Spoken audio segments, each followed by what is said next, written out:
Stihovi iz knjige Slavonija kao pjesma. Prva ljubav.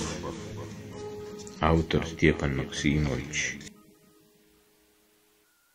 Prva ljubav to ti je, druže, kad hoćeš udahnut miris ruže. Htio bih ružu ubrati sam, a ne znaš kako, jer te je sram. Prva ljubav to ti je, druže, kad sa njom sjediš na klupi sam, kada joj pružiš 2 ili 3 žvake i šta bi dalje ne znaš ni sam. Milovanja. U sazvježdju nekom satkanom od boja, u jesenje veče ti ćeš biti moja. Od tvoje ću kose i lijepoga lica načiniti jato zaljubljenih ptica.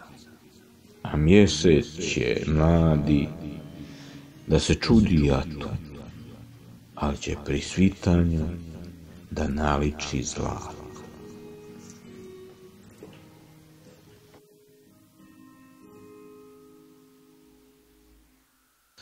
Gdje je taj dobar dan?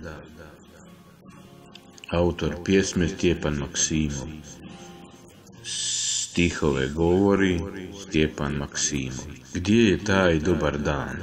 Ljubav je pala juče, kao što padaju kiše, ni dobrih noći nema, ni dobrih dana više.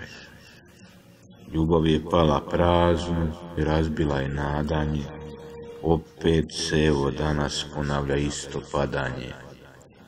Ljubav će pasti sutra iz jave u novi san. O, ljudi nenadani, gdje vam je dobar dan?